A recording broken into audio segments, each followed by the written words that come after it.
Hello friends, இன்றைக்கி என்ன ரெசிபின்னு பார்த்தீங்கன்னா ரொம்ப சிம்பிளாக 10 நிமிஷத்தில் செஞ்சிடலாம். ஆனியன் வடை தான். 4 வெங்காயம் ஸ்லைஸாக கட் பண்ணிக்கோங்க, 4 பச்சை மிளகாய், கொஞ்சம் கருவேப்பிலை, கொத்தமல்லி இதெல்லாம் கட் பண்ணி வச்சுக்கோங்க. இஞ்சி ஒரு சின்ன துண்டு கட் பண்ணிக்கோங்க. வெங்காயத்தை இந்த மாதிரி உதுத்து விட்டுக்கோங்க. இதில் நம்ம கட் பண்ணி வச்சுருக்க பச்சை மிளகாய், கருவேப்பிலை, கொத்தமல்லி, இஞ்சி இதெல்லாம் ஆட் பண்ணிக்கோங்க. 3/4 ஸ்பூன் நான் மிளகாத்தூள் ஆட் பண்ணியிருக்கேன். 1/4 ஸ்பூன் மஞ்சள்தூள் ஆட் பண்ணிக்கோங்க.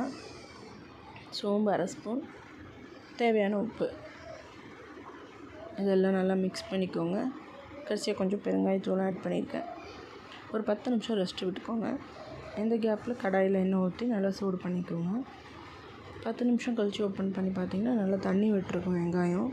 அதில் 3 ஸ்பூன் அரிசி மாவு, 3 ஸ்பூன் மைதா மாவு ஆட் பண்ணியிருக்கேன்.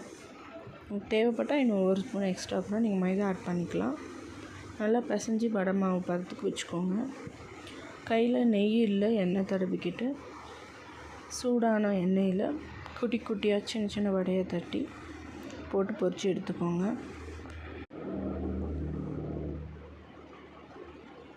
நீங்கள் ஒரு 10 நிமிஷத்தில் செஞ்சிடலாம். ரொம்ப சிம்பிளான ரெசிபி. வீட்டுக்கு யாரும் கெஸ்ட் வந்தாலும் நீங்கள் டக்குன்னு செஞ்சிடலாம். இது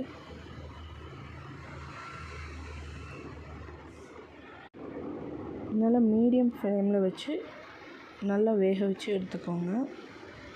ஃபுல் ஃப்ளேமில் வச்சிங்கன்னா கருகிடும். மீடியம் ஃப்ளேமில் வச்சு பரட்டி எடுத்துக்கோங்க. அவ்வளோதான், ஆனியன் வடை ரெடி ஆயிடுச்சு. நீங்களும் செஞ்சு பார்த்து எப்படி இருக்குன்னு கமெண்ட் பண்ணுங்கள்.